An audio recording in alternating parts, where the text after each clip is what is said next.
Hello and welcome to Luna and the Druid, I normally say, but today it's Gwen, or also known as the Golden Pomegranate.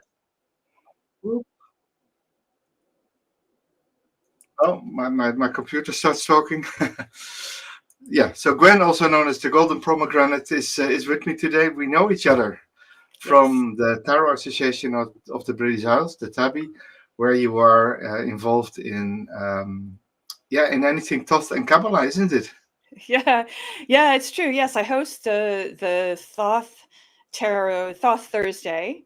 And that is let's see, the second Thursday of the month, and also the Kabbalah study, which is the first Wednesday of the month.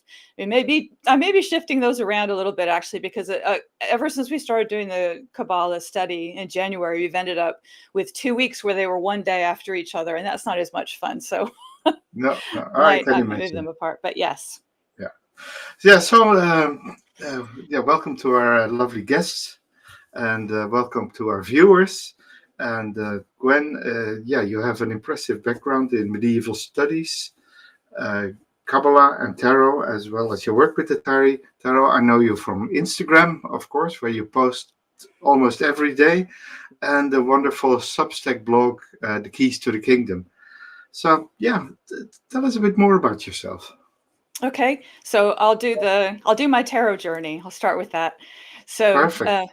okay, so like a lot of people who work with tarot, I was first interested in it when I was younger, but at that point there was no internet. So what you did was you just got what was in the store, whatever the people in the store chose is what you had. And so what I bought a couple of decks that I didn't know what to do with, but I bought Hmm. the Universal Weight, which, if you're familiar with the different versions of the Rider-Waite-Smith, it's one that's quite pastel-y, and it's a really pretty. It's watercolor. It looks like watercolors, basically. So that's the deck that I started with, and there were no books. You know, there was maybe one book. I think there was. Maybe just a couple of, but very advanced books, which I bought and then got myself very confused, because the problem with the Universal Weight is that it only came at the time with a little white booklet, and it wasn't even a booklet. It was a piece of paper that was folded into pieces. And so there was nothing about how to read, how to interpret what these cards meant. So I was just looking, directly at the meaning. And it's very hard to make any sense if that's all you have. So I left it for a little while and then started my academic career and got back to it after kind of the end of my academic career. Not really involved in that anymore. And when I picked up with tarot again, I saw the Thoth Tarot and I thought, being an academic, this is the kind of thing I need to have in my library. So I ordered the Thoth Tarot, didn't really know what it was. And when I opened it, I was completely overwhelmed because it really looks different from any other deck. And I remember in one of the very first Thoth Thursdays, there was a woman there and she said it's loud. And it is. I knew exactly what she meant. It's just, it is loud. And I also thought, if I'm going to use this deck, I have to already know Kabbalah and astrology and the I Ching and, gematria and all these things. And I just thought it's hopeless. I just put it away. But then, still interested, you still hear things. And I saw a video where he was talking about Kabbalah, but he was using the Thoth Tarot. And this was the real revelation for me, is he was just using it like a normal tarot deck. And he knew all the Kabbalah and he knew all the astrology, and that kind of came in, but mostly he was just reading with it. And I thought, oh, if I can do that, then I've got a foothold here to get started. And so that's what I did. I started working with it. And then from there, I think this is where the academic kind of experience comes in, because it's taught me how to research things independently and how to create my own path through something. And so for example, when I was looking at Kabbalah, it just looks like a moving engine, all the parts moving. It's like, how do you get in there? How do you get in there and start with, is there a thread? There's no threads. So what I thought was, right, I'm most curious about Sephiroth, the spheres on the Tree of Life. And we're going to show you, Jan is going to show you a picture of the Tree of Life in a little bit, so you'll know what I'm talking about if this is all really new to you. I have a little picture here. It's not nearly as nice as the one you're going to see, but let's see. So this is basically what we're talking about. And so the spheres, yes. And so here it is, the nice one. So what I'm talking about here is the spheres. And I thought, what are they? They look important. What's going on with these? So I bought a book. I bought The Mystical Qabalah by Dion Fortune. And her book is a lot about the Sephiroth. Now, she was also a ceremonial magician, member of the Golden Dawn, I think. And so there's a lot in there on top of what I was looking for. But I just kind of ferreted through it. And that's kind of the way that I do a lot of my research is, looking, sort of skimming things. Like I don't think I've read any Qabalah books from front to back. And even when I'm exploring like spiritual books, I just discovered somebody new the other day and I thought, oh, this is going to be great. Look, he's got like 30 books. This is fantastic. And so I started reading the first one that I bought, and about 5 chapters in, I thought, oh no, this is not for me. But the first few chapters that I read were really helpful, and they changed the way that I see things. So that's kind of how I go about things. And it's also, I think, why this kind of independent training is a reason why I don't belong to any secret societies or any groups like that, other than Tabby, obviously, but it's not secret society. But because, when you join a secret society and they want to train you, of course they do, and they want to teach you their system, I just find it quite invasive because they're like, keep a diary and show me your diary and tell me about your dreams. I'm like, oh, I just don't know. Just, And they're yours. Yeah. So that just, yeah.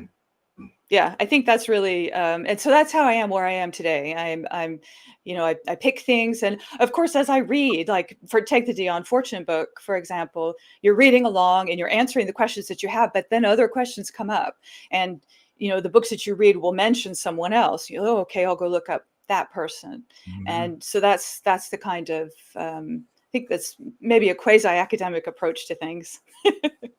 Yeah, lovely. Well, I can totally relate to that. I started in 2001 with the Rider-Waite-Smith deck, and I started working with it, and I more or less never really got into it. The pictures, and especially the cartoonish and the details of the little stories in the cards would be, they're so limiting.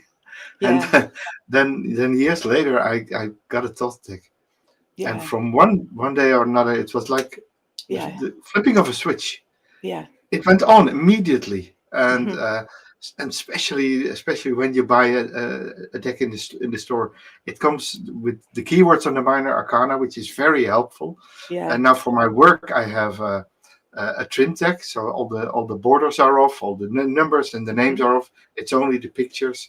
A large deck and then trimmed, so it's shuffled nicely. It's good in the hand, and it's it like the colors and the numbers and the shapes, they trickle your imagination and your intuition.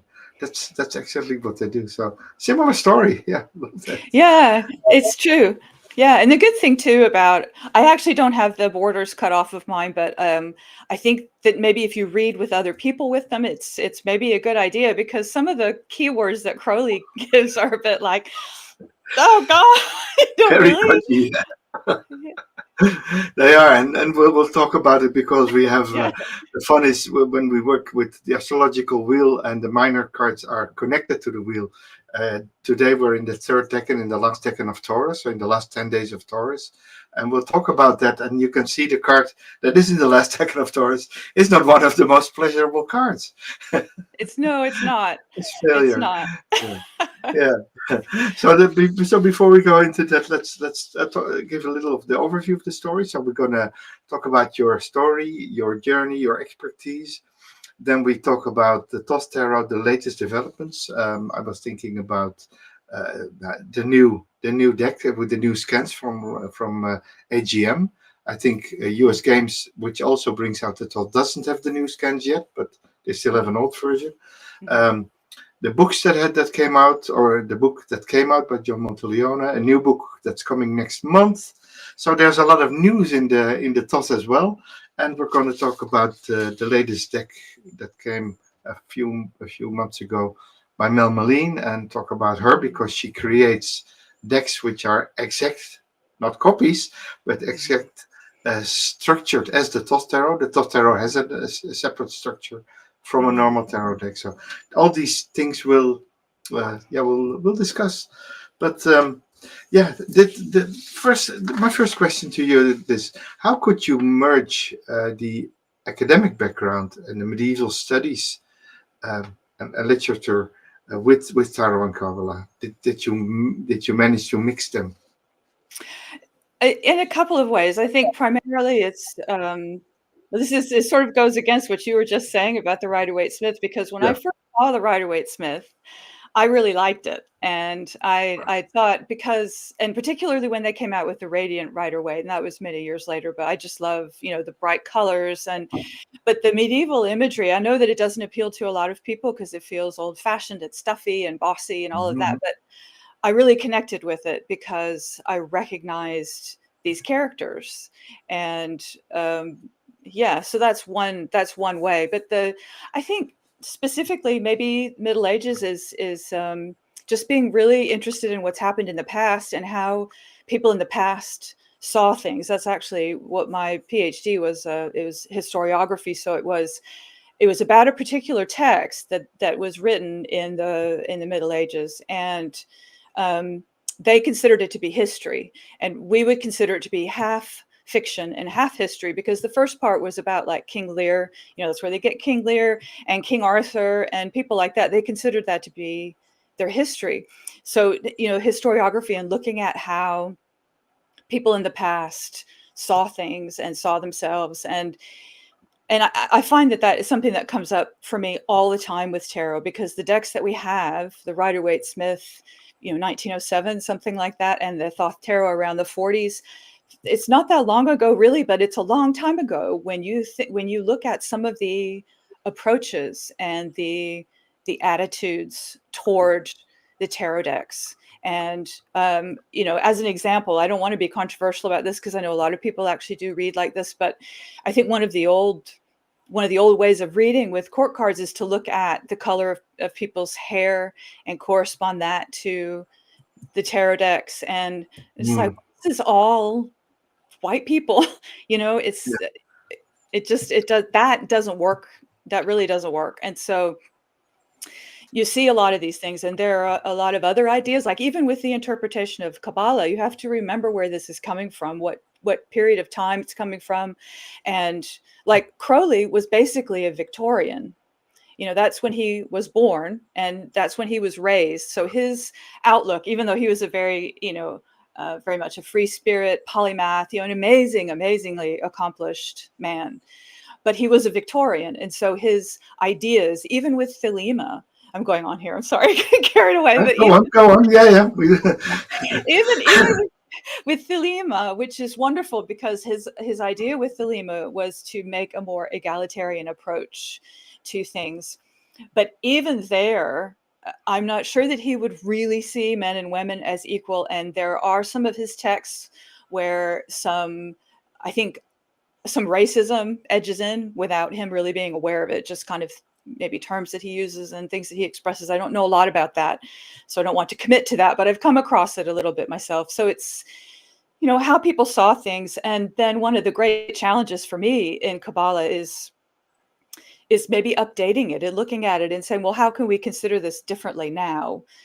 How can we, with the Tree of Life, we start with the masculine principle, but not always. You see some older ideas about that, which we can talk about when we get into it.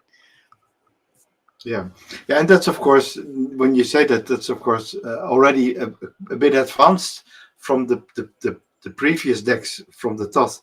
That the Thoth has the chords male and female equal. There's princes, princesses, exactly. Queens and knights, and not pages and knights and kings. Yeah. And then we pop in a queen as well, to balance things out, which isn't balancing it out anyway. Yeah, exactly. So they were already further advanced, and of course, and Mhm. even the knights. I think most of the Thoth knights are kind of non-gender. You know, Mhm. they can look like a man and a woman. If you look at the box already, you know, well, Yeah. is this a man or is this Joan of Arc on a white horse? You know, that Yes. can Yes. just Well, as easily yeah. be. You know, it's a knight. Absolutely. So That's a good point. they're Yeah. already quite 40 years further than Waite and Smith in their Mhm. depiction of things, and Mhm. so yeah, I love that. Exactly. And of course, and that's also good. We discuss later that we have modern editions by modern artists like Yes. Meleen, who creates in the spirit of Crowley, but decks Mhm. with people of color as well. You know, so Yes. Yes. Exactly. that's so we can use the Thoth in way more inclusive ways than we did than we could with the old decks where there's just Yes. white people there Yeah. Yeah. and mostly men. Yes, and mostly men. Yeah. Exactly. Yeah.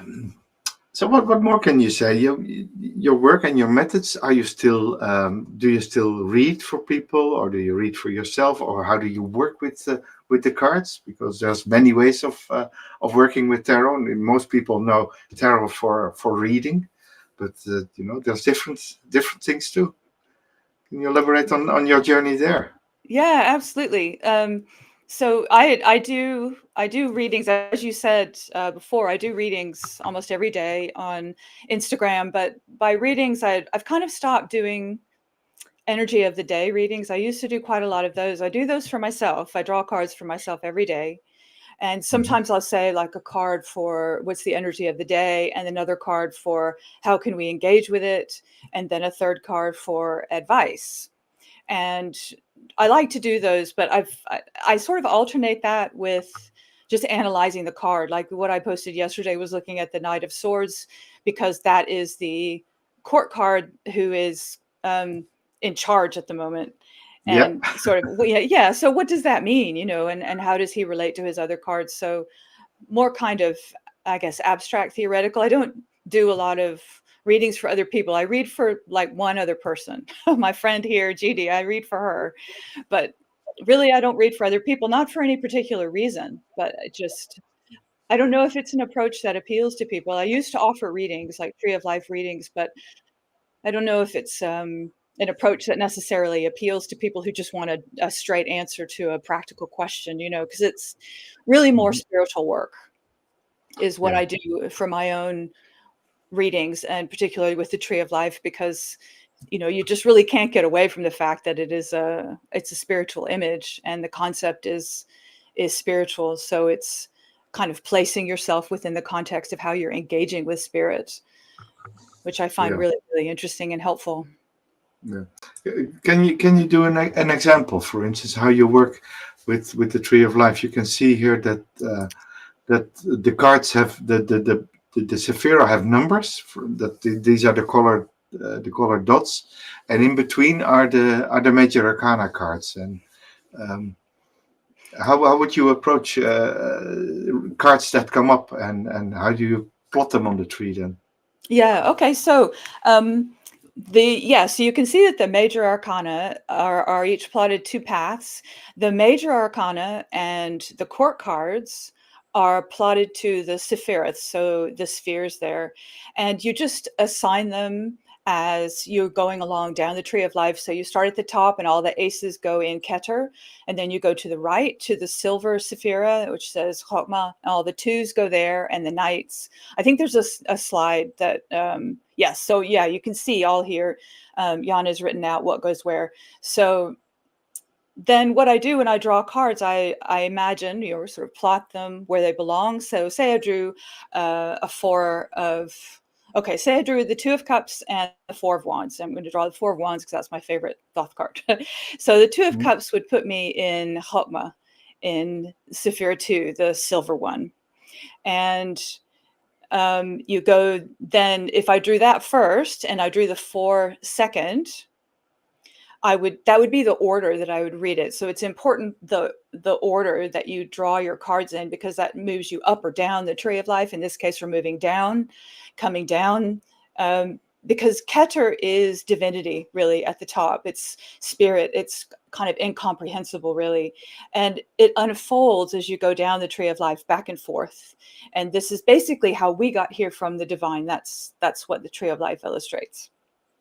So when I'm coming down the tree of life, I'm thinking about some kind of higher wisdom or information, but particularly wisdom coming down from Chokmah via the Hierophant. So even though I haven't drawn the Hierophant, I would be looking at the Hierophant as part of that reading, because my two minors are on either side of that path. And, the other thing you can look at when you're looking at the Sephiroth, if this is something that's interesting to you, you can look up what happens in each of the Sephiroth. There's a lot associated with each one. Like if you look at Chesed, the blue one, that's associated with Jupiter. So if you know a little bit about your Greek myths or maybe astrology, you can sort of associate that with your cards. So that's basically how I plot things on the Tree of Life. And then interpret the cards, of course. Yeah, that's just the beginning bit, is sort of looking for relationships. My main approach is looking for relationships between the cards. So plot them on the Tree of Life and see what's happening. Are they close together? Are they far apart? Are they up and down? Are they on the pillars? Do they form patterns? Do they reflect each other around that center, Sephira, Tifreth, that kind of thing? Yeah. Well, and what I really like about what you're doing, because you're doing stuff like this on Instagram, probably on a daily basis, with in where you bring out one card and you bring out the cards that connect them, and you talk about the pots on the Tree of Life. You tell the story of it, and I watch them daily, and it's very inspiring. It's very inspiring, and Oh, I'm so over the glad. last Wow. year and a half that I follow you, I've learned so much about how this works, and it really enriched my thing. So all my viewers, I really recommend you go to Instagram and follow the Golden Pomegranate, because that's your Instagram handle. It is, yes. And I think it's an intriguing handle. I know that there's a card in the Rider-Waite Smith deck that has Golden Pomegranate, so that probably has to do with you. But how did you come to that, to pick that name? What does it mean for you? Yeah, well, so I chose it because I was looking for a name, and you look around, and the first thing you think of is, well, maybe something in a tarot card, and a lot of those are chosen, so that's that's tricky.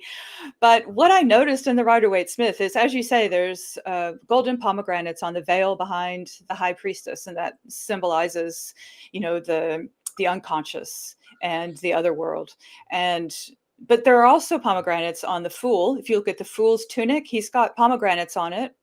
And the Empress has pomegranates on her gown. And the difference between them is that they become progressively more open as you move through those cards. So on the Fool, you just barely see the little seeds. And they're a little bit more open on the High Priestess card. And then on the Empress's gown, you can see quite a lot of the seeds. And so I liked that idea of the unfolding of wisdom that was previously hidden. And of course, I've always liked Greek myths, and I've always liked Persephone. I know a lot of people really like Persephone. And so there is that other connection for me, this, the idea of doing this kind of hidden work, investigating hidden things. And at first I liked it just because I like Persephone, like I say, and I like the story and the idea of, finding secrets. But the more you work with tarot, of course, the more you realize that you're actually looking at your shadow side, and you're working with your shadow side. And that is the way to really start to make progress with yourself. So that's the reason why I chose Golden Pomegranate, and because they are actually golden, as you say, the outside of the pine. And I looked them up. There is such a thing. I actually had to look it up because I thought, is there such a thing, or is this just an artistic image? But there are golden pomegranates. Wow.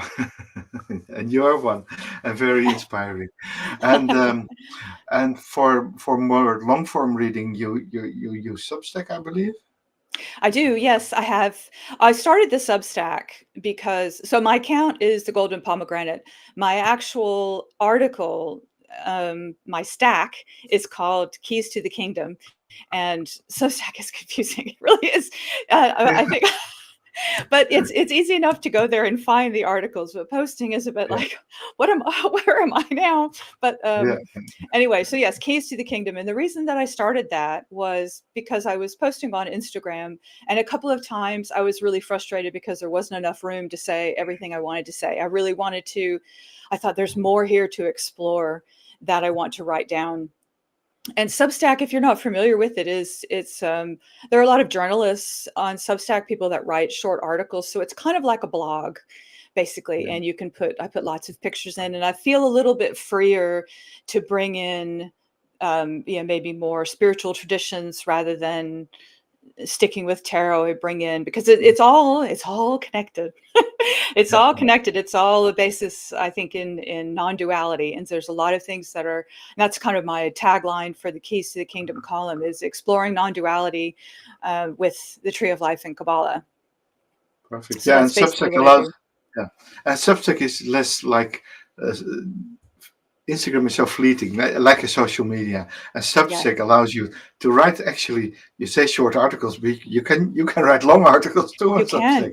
Yeah, It's you can. limitless. You can use it for long form or long series and Hmm. and connect them and everything. So yeah, Hmm. I think it's a very nice addition to what you're doing, and you're really Yeah, sharing a lot of wisdom and a lot of beautiful things in there as well. So yeah, yeah. Thank you. Thank you.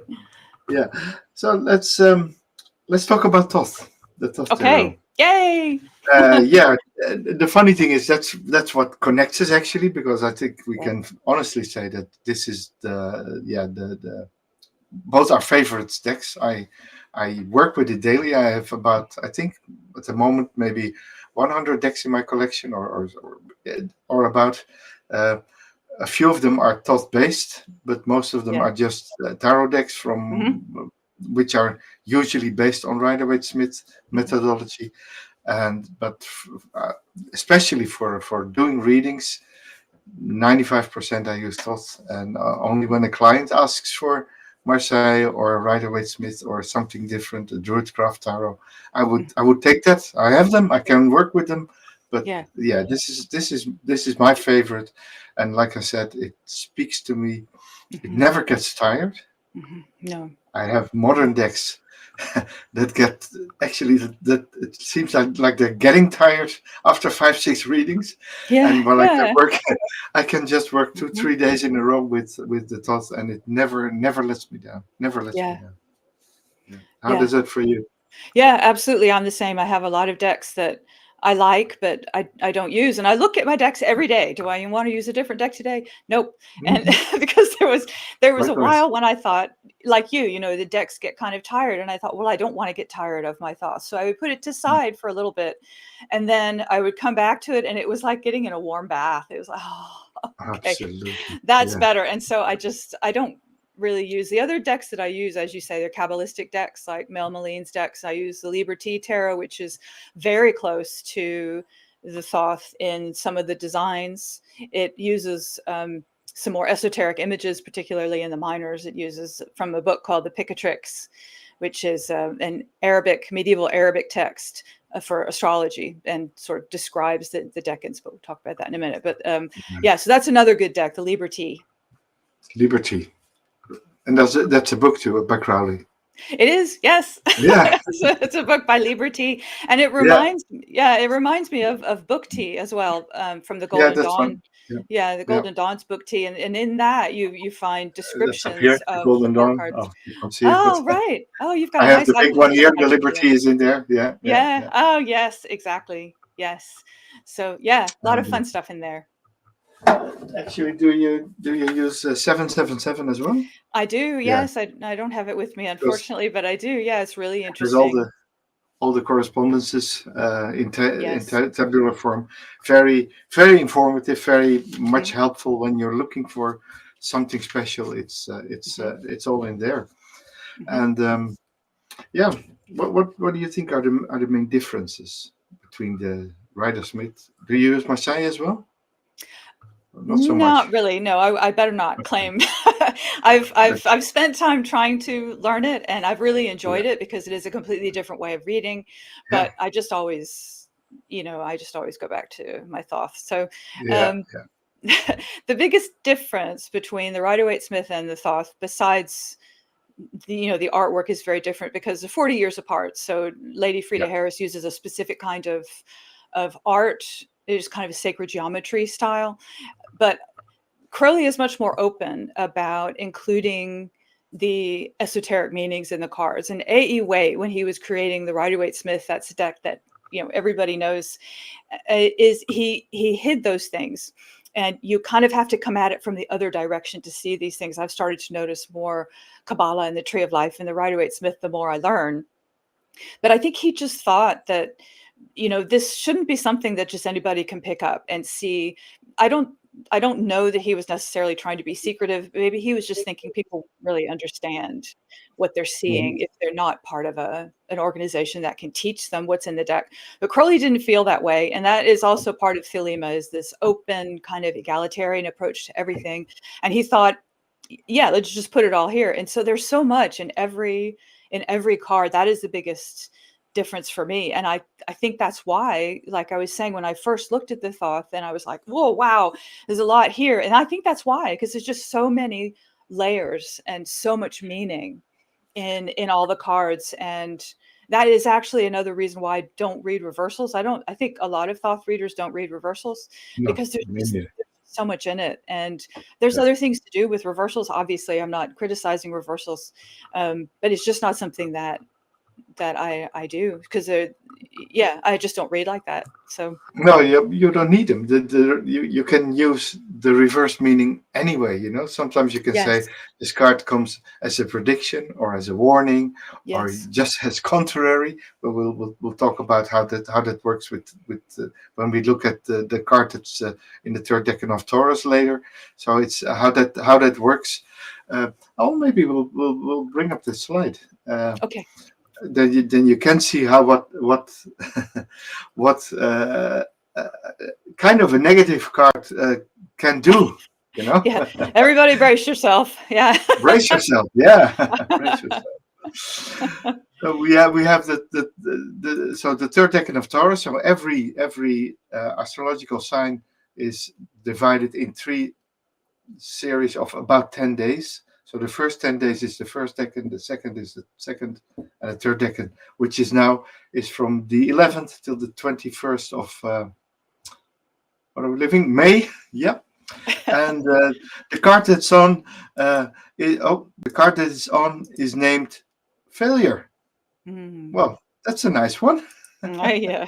Yeah. Always like to see that one come up. Yeah. Exactly. Well, uh, and of course the correspondences of the cards, the astrological correspondence is of course the Hierophant, because that's the astrological card of Taurus, and we have uh, Saturn as, or is it Jupiter for the Saturn. universe? Yeah, Saturn, it's funny Saturn, isn't it? It's a that Saturn. Saturn looks very much like Jupiter. I used to, yeah, I Yeah, think yeah. so, yeah. I often get confused about the logos, but I know it's Saturn. Yeah, but like the first, why would the card Failure gives tells you that you're a failure, or you're going to fail, or whatever? Or how do you read that? Well, with cards like this that say failure, and there are a few, what I think is that it's more of a heads up than a prediction.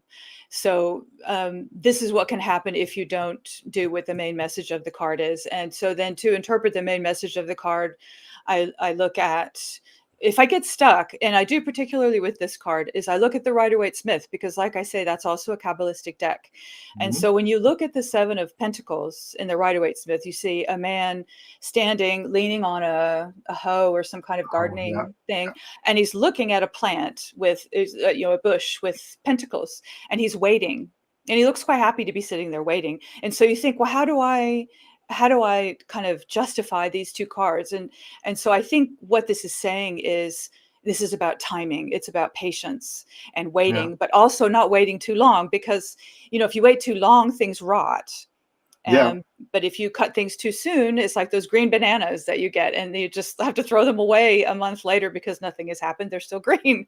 And, Yeah. and Yeah. so, it's, so that's how I would, so with the names, even though Mhm. it's very sort of dark image, failing, but this is Yeah. what I would say is the rotting. This is a warning not to wait too Yeah. long. And Crowley is very much sort of act, do something, even if you don't know what to do something, because then you'll know what not to do. So Yeah. yeah. Well, actually, of course, that's one of my meanings. For instance, I sometimes have an idea, and I don't do the idea, Yeah. and Yeah. that's seven. That's seven of discs. Oh, If you don't do, you fail. You fail anyway. You know what I yeah. mean? So sometimes say, Yeah. okay, take action, and Yeah. and this is how I really actually how I got the idea of okay, these cards inspire me, because I often say for this card, this is a field of a grower Hmm. in February. Yeah. It's Yeah. it's dark, and you can already see the seeds have been planted, the 7 seeds, Hmm. and Hmm. now we're just waiting for a bit of sunlight, a bit of warmth, a bit of Hmm. rain, Hmm. and for the seeds to germinate. So it's a similar Hmm. idea, and Yeah. so you see an abstract picture that already tells a story. It does. Isn't that Yeah, weird? it really does.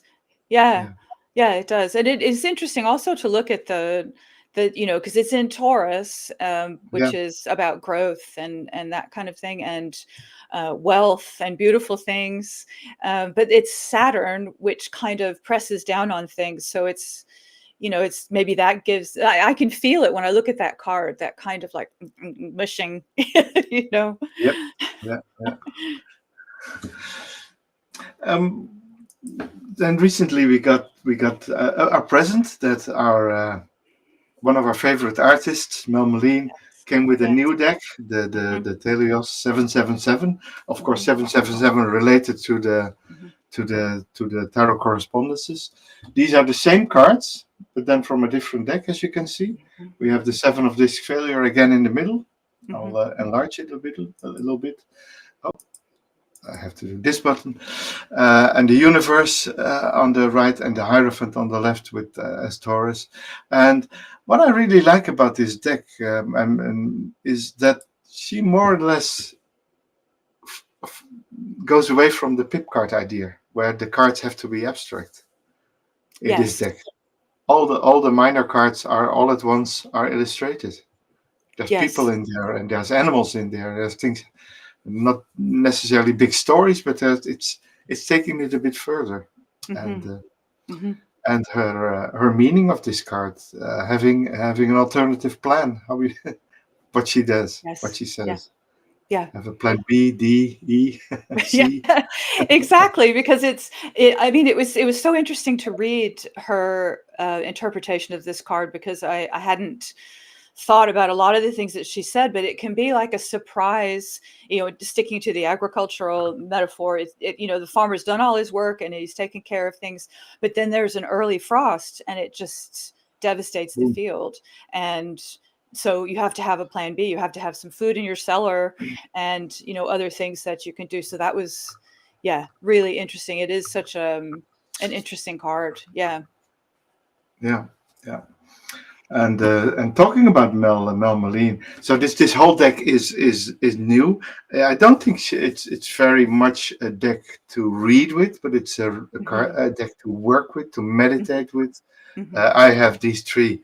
I have always the three cards of the Deccan on a shelf, Hmm. on display, the ones that are in play, and Hmm. as- that's that. And Yeah. I look at them, I work with them, and Yeah. meditate on the idea of failure and having plan Bs and stuff. And I Yeah. use this deck for my Deccan walk this year. So walking Yeah. through all the Yes. Deccan cards. Great. Yeah, yeah, Yeah. It's an interesting deck. And I mean, that's a really interesting thing to do with it, because it's a magical deck. She absolutely. created the deck. It took her 4 years, because she, like you were talking about the Decans, she created the Decan card, like the Seven of Discs. Well, she would have been working on that now. And Yes. I think she did it in layers. It just took her that long. And so she kind of incorporates the energy of each decan into the cards. And so putting them out like that is a really beautiful, magical thing to do. I really like that. Yeah, and of course, from her, I got the idea of buying Donald Tyson's book, Tarot Magic, Yes. and that's where that's a totally different approach. We Yeah. working with tarot Yeah. for magical spells, for magical creation, for Yeah. using it for instead of the law of attraction and visualization, and that method, you can use the cards as well to prompt yourself and go on. Yeah. Um, yes, talking about Mel, let's compare her other deck because Okay. I think her magnum opus, in my Yeah. perspective, is still Yeah. the Tabula Mundi, Yeah. and I think I agree too, because I think this is more her.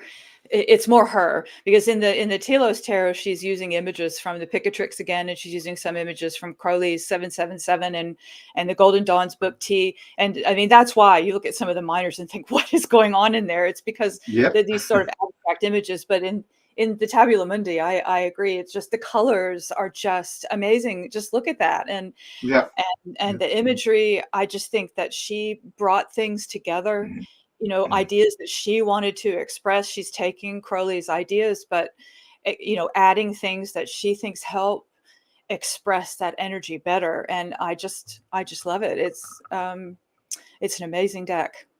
It is, yeah, and one of my biggest crushes of the deck are the backs. You see Yes. on the bottom, you see the three cards and the backside of the Tabula Yeah. Mundi deck, and it's simply amazing It's with reflective too. Doesn't it have like yeah, doesn't it have metallic on it in the yeah, design? yeah, Yeah. and of course the words Abacadabra these are Yes. the little pyramids. It starts with A and ends with Oh, Abacadabra, which of is course. yeah, Yes. yeah, Crowley's yeah. thing. Yes. So yeah, very interesting Yeah. things. Beautiful Yeah, deck. Really beautiful deck. yeah, And it is magical as well. I mean, you do find, I think whenever you use any different decks, they have very different feel. But this one is like, it's like the Thoth. It has just such a presence when you've got it, using it and looking at it, and it's just kind of, come, let me tell you. yes. And there's really a bit of weird stuff going on in the Tabula Mundi as well. Of course, you have Mm. the where we have the I'll look it up, where the magician, I still have it sorted, so where the magician is a DJ. Yes. Yeah. Yeah. It's Oh, such a good idea, isn't it? cool, isn't it? And DJs are magicians, of course. Well, exactly. He's like cosmic DJ. Yes. Yeah, absolutely. It's wonderful. And then Yeah, you have the electricity in there. Yeah, yeah, there it is. There it is. Yeah, you can see the abracadabra. I mean, it's all, she hand draws everything herself, yeah, like with a pen. She explains. There's a podcast, if anybody's interested. There's a podcast she did with T. Susan Chang Susan called Cheng, yeah. Fortune's Wheelhouse, and it's a wonderful podcast anyway if you're interested in this kind of thing. But there's a more recent episode where Meleen talks about the Telos tarot and how she made it by hand. So it's really Yeah, worth a listen if you're absolutely. curious. Yeah, and there's long episodes on every card Yes, from the every Thoth card. perspective. So boom, Yeah. And it's absolute, amazing. It's absolute deck. amazing because they know so much. They're like two Yeah, Crowleys themselves, and they know so much, and they start talking about the cards, and you're like, wow. Yeah. I mean, it really is a fantastic, and it's free. It's free. It's still on yeah, yeah. Spotify. Yeah, it's But you available. can pick it on Spotify or Apple Podcasts. It's Mhm. everywhere. Fortune's Wheelhouse. Yes. Oh, Remember that sorry. name? What did I say? I said something wrong. Anyway, yeah, Fortune's No, I don't Wheelhouse. think so. Fortune's Okay. Wheelhouse. Oh, you said it right. Yeah. So let's talk about a few novelties in the world of Thoth. Okay. The two boxes. Oh, Yes. we have the traditional decks that we could buy the last year's. Probably in the US you could only get this one, isn't it? Yeah. And Yeah. in Europe we can get both. Yeah. The US version and the European version, and the Yeah. European version got renewed. As you can see, Yes. the box has stayed the same, Yeah. kinda. And I also have a deck with. This is the version that came before. Yeah. Nice. Yeah, and unfortunately, I don't have a white box. Do you have a white box of Thoth? No, I don't. No, No. I don't. No, it's always interesting to see people who have them, but Yeah, oh no, yeah, that's very expensive now, I imagine. yeah. I know two people who have white boxes without the box. Yes, well, exactly. I don't know if that kind of defeats the purpose, but I guess you still That have. You defeats it. still have Yeah, that. Yeah. yeah. And well, the new deck came with new scans, and that was the main thing. And I think in general they did a very good job, except for the Fool. Yeah. They really, and I was in London a couple of weeks ago, so this is a photograph I took of the original painting a few weeks ago, and you can see the vibrant colors, and the vibrant colors on the 2024 version here are there, but look at the belly of the Fool. All the light greens are gone. Isn't that a shame? Yeah. And look, It so is. the Yeah. old the normal AGM and the US Games version have way more detail and way more color contrast, and the colors have just bled through on this one, which is a shame. I It think. is. I know. And it's Yeah, interesting that they did that because I find generally that AGM version to be much lighter than yeah, the one I have. The US Games is I'll okay, hold up, maybe I'll hold up a different card. There we go, Queen of Swords, to be yeah, quite bright, and yeah, yeah. but the AGM, because it is supposed to be more accurate photographs of Mhm. the paintings, you would think they would be lighter. I always assumed they would be lighter, but Mhm. now I'm not I actually I sure. have Yeah. I have two working decks with with the borders off, Hmm. one AGM and one US Games. Hmm. The only thing I know is I feel the difference. Yeah. Oh, that's If interesting. if I hold the AGM, it shuffles nicely. The cards are nice, soft and bend easily, and Yeah. the US Games ones not so much. So Yeah, that's it's so more wax, I guess. Yeah. yeah. I don't know what it is, but it doesn't work. It doesn't work as fine. But in general, I think the new version has. In most of the cards, nice colors. Not all of them. I think some of the court cards have things, Mm. but especially when you're a collector, you need to have them anyway. And when Yeah. you're and Yep. when the toss is your thing to go, you need to have a new one anyway. So by all Absolutely. means, if you haven't bought it yet, buy it, and make sure that when you go in the shop that you have the one, this one, no, not that you have this one Yeah. Yeah. It where says the names of AGM at the Crowley and bottom. Harris are on, and the toss with double lines, and not the old one Oh, with the yeah. single line. Right. That's Oh, the main yeah. difference. I never noticed that. Yeah. Yeah, that's a big tip. That's how you know you have a new one. Okay. Okay. This is the new one. Remember that. Yes. Other news we had recently, we had a new book by at least one of my favorite YouTubers, Yeah. by Monteleone, Tarot Mysticism. My book is already wrecked a little bit because it's kind of flimsy, so Oh, yeah. it's Llewellyn, so it's not a very. I would have bought a hard copy if I could, but it Yeah. isn't. Yeah, a book that takes tarot like he does, like Joe does in his teachings as well, takes tarot to a completely new level, Hmm. where you not only do the Qabalah and the tree of life and numerology and all these things in there, but also like especially the mystical ideas of um, how you connect to the unknown. You know how you connect Mm. uh, Hmm. to the unseen, and he brings in Yeah. the tetragrammaton. Hmm. Um, uh, like half of the book is just about concepts in the tarot, and not so much about the cards itself. Hmm. Uh, detectives, creativity, the loops, observers, esoteric tarot, and especially what I'm love is that for each card that has their own chapter, he uses new perspectives. Mm-hmm. For instance, for the Seven of Swords, he speaks of cleverness, strategy, and the tension between a strong idea and a resistant environment. Mm-hmm. And it also challenges about personal beliefs. For instance, Mm-hmm. what you get from the Seven of Swords. In general, the Seven of Swords in the Rider-Waite-Smith is someone running away with a few swords. So it's thievery, deceit, and lies. Yeah. What he brings in is actually the law of attraction. That when you talk to yourself, I need that or I want that, then you're saying I don't have it. Yeah. And I Yeah. always say the law of attraction works like ask, be Yeah. grateful, receive. Yeah. And the normal way would be ask, receive, be grateful. No, ask, be grateful first, and then let it come in. So you're grateful already for what you're about to receive. And Mm-hmm. in the action part, it's not ready, fire, ready, aim, fire. I would say ready, Mm-hmm. fire, aim, because if you start aiming, you're never going to stop aiming. Yeah, that's true. Yeah. So I'm also one. I have an Yeah. idea.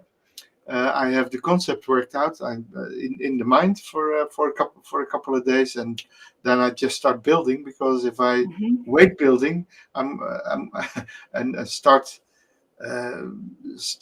thinking of the conceptual things and start filling in the details, I will do that forever. Yeah. I'd rather do it along the way. So Yeah. ready, fire, aim. Yeah. And It's that's yeah. There's a Buddhist concept like that.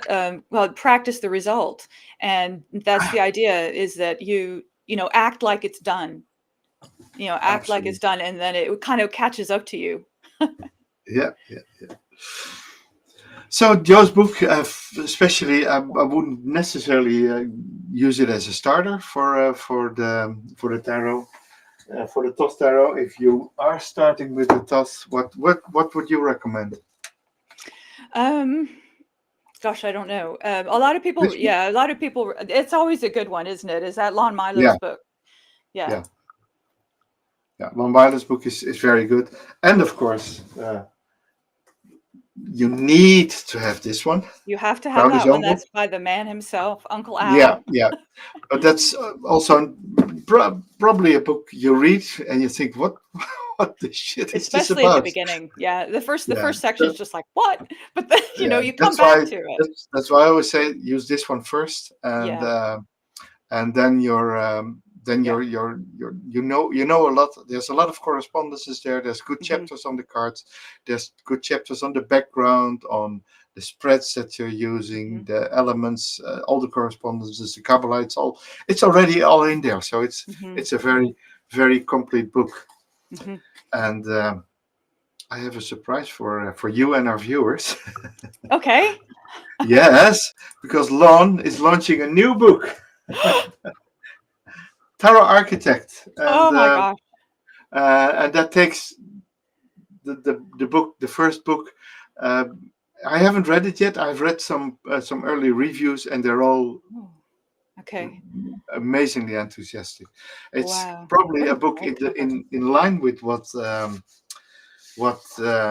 our friend Joe Monteleone wrote, but this one would definitely go more into uh, the Golden Dawn ideas, Western esotericism, the Yes. spiritual journey, Hmm. magical principles, Hmm. uh, the four worlds of the Qabalah, Hmm. the tree of life, cubes of space, sacred geometry, astrology, sound, color, numerology. It's Oh my it gosh. creates a magic Yeah. beyond surface level book there. So Yeah. I want it. Wow. Yes, I know. I'm sitting here making a mental note, like, hey, as soon as we get off Yeah, here, I'm going on to pre-order. yeah, pre-order. You're gonna have it in then. So yeah, those are the so there's actually the last months have been we've really been treated to a lot of Thoth novelties, don't you think? I know. Yeah, Yeah. definitely really exciting because it's just like you say, it's just not that often that No. a deck comes out with that is obviously related to the Thoth Tarot. There's another tarot deck that's a little bit older, and now I can't remember the exact name, but it's more like graphic imagery. But then Not there's this one? oh The no, I don't Maria? have that one. No, I don't have This is that one. this is a Kickstarter, Thoth, and it's well. Look at the Three of Cups. Oh wow, yeah, definitely. Oh wow, But that's this is, beautiful. and Yeah. here the Four of Wands, your card. Yay! Oh gosh, that is pretty. Okay, I have to get that one too Yeah. now. Yeah. It's That's in English. beautiful. It's called the Tides Tarot. It's done by a lady living in Italy. I think she's Slovenian or something. Hmm. And Hmm. yeah, Eight of Swords. Yeah. Oh, nice. So they Interesting. kept the colors because there's a whole thing with colors, Absolutely. that Yeah. Crowley and Lady Frida Harris took from Golden Dawn to color scales, and it's fascinating, but it is a whole nother thing. But she's Yeah. Absolutely. obviously stuck to that. And there is another deck coming out on Oh, yeah, it's another Thoth deck. I'm actually going to look. I'm sorry to use my phone, but I really want to give these people a shout out because they're posting. You probably follow them. It's by New Eon Tarot, New Eon Books, and let's see.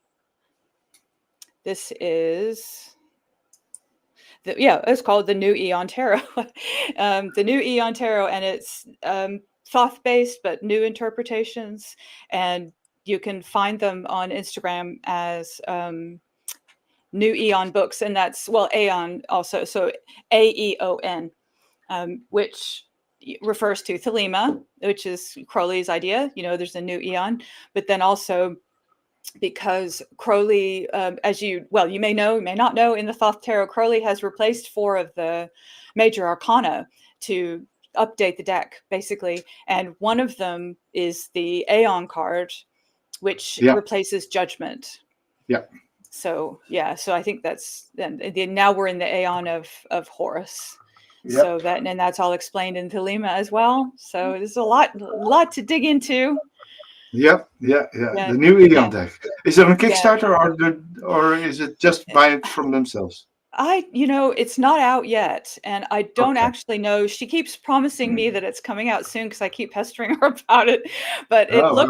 it looks like a beautiful deck, and I don't know whether they're waiting on production. There's probably some kind of production issue, but it looks like a beautiful deck. I really like. I really like it. It's more like graphic art. You remember before AI, and you would say something was like graphic art. It's like that kind of deck. Okay. Yeah. Yeah, that's tricky, AI. Yeah. I love AI, but I don't love AI decks. Yeah, exactly. It's exactly, yes, I like playing around. I like using the images in some of my readings, but AI decks just I just don't know. I think they just don't have the same kind of spirit to No. them. Maybe that's going to change. But Yeah. yeah. I mean, when you're used to the Thoth Tarot, which is drawn by hand, it's really hard to switch over. Yeah. Absolutely. What you see, for instance, what I saw in the exhibition was normally when you have the Tower card, you don't pay much attention to the eye of Horus in the sky, but as you can see, it's not, it's hand drawn. Yeah. It's Yeah. it's not computer generated or something. Yeah. You see these curves in. Yeah. It's not just an oval shape. No, it's. No. Yeah. It's a Exactly. proper eye, like a real eye. Yeah, it's one of the things that I really like about the deck too, and I think it's maybe on the Six of Wands, is that she has 6 wands that are sort of in a hash pattern, but they're not exactly even, which you would have on a computer. Yeah, so if you look at let's see now, it's the one on the right, the top one with the Egyptian thing on the top. You Oh can yeah, oh yeah. tell. Yeah, you can tell that Oh, they're one different. Yeah, is yeah, yeah. slightly squint compared to the others, and I absolutely love that A bit, because and the one is a bit bigger than the other too. Yeah. yes, and Yeah. that's it. I mean, you can tell it It's hand feels like drawn. you're in touch with her, you're like in Yeah. touch with the artist that way when things are not perfect. Absolutely. Absolutely. So before we wrap up, Gwen, I have a look at the chat. If there are any of you who like to who want to ask a question or something, I have some comments by Claire. She loves our approach, what we're doing, and Gwen has certainly helped my journey. Well, likewise, yeah. Yeah, thank you very kind. So, yeah, and with that, I think I don't see any questions, so we leave it. Okay. We leave it. Everybody's stunned. Yeah, we've talked a lot, and yeah. I have in the description of this video on YouTube, I have your Instagram and your Substack links placed, so people can find you there. Thank you. And that's. I hope they enjoy reading what you have to say. It's if you're looking at in-depth information about the Thoth, it's there. It's all there. Yeah. If anybody wants to get in touch with me on Instagram, just you can send me a DM, Golden Pomegranate. You should find it. It's my handle is Golden Pom Tea instead of Golden Pom, because if you look up Golden Pom, you get Pomeranians, Golden Pomeranians, and so I stuck the T on there. So that's why. Golden Pom. Yeah. Golden Pom Tea. Oh, thank you, Susan. I'm glad you thought it was interesting. This has been really fun to talk about all this good stuff. Isn't it? Yes. Fun, Any excuse. Fun to talk about what we like most, Absolutely. I know. It's a real privilege and a pleasure as always. Yeah, likewise. Pleasure talking to you, and we'll see you again soon in one of the Tabi meetings. Yes. Especially when you're interested in the Thoth and want to learn, I would definitely recommend joining the Tarot Association of the British Isles, the Tabi. It's £20 or $25 per year. Yeah. You get lessons every month. You get free readings. You have a forum. It's congresses and meetings, midwinter stuff. There's a lot for a lot of bang for your buck there. It really is. It is almost ridiculous. And there's training as well. There's a beginner's training course and there's an intermediate training course, and it's just tons of stuff. Yeah. So anyone interested, I would definitely recommend joining. I really enjoy it too, and I really enjoyed talking to you. Me too. Yes, thank you very much. It was great. It was brilliant, and let's we'll see each other again. And next week I am off. Then Luna is here. She will have a guest too. So be back then. Okay. Bye, everybody. Bye, everyone.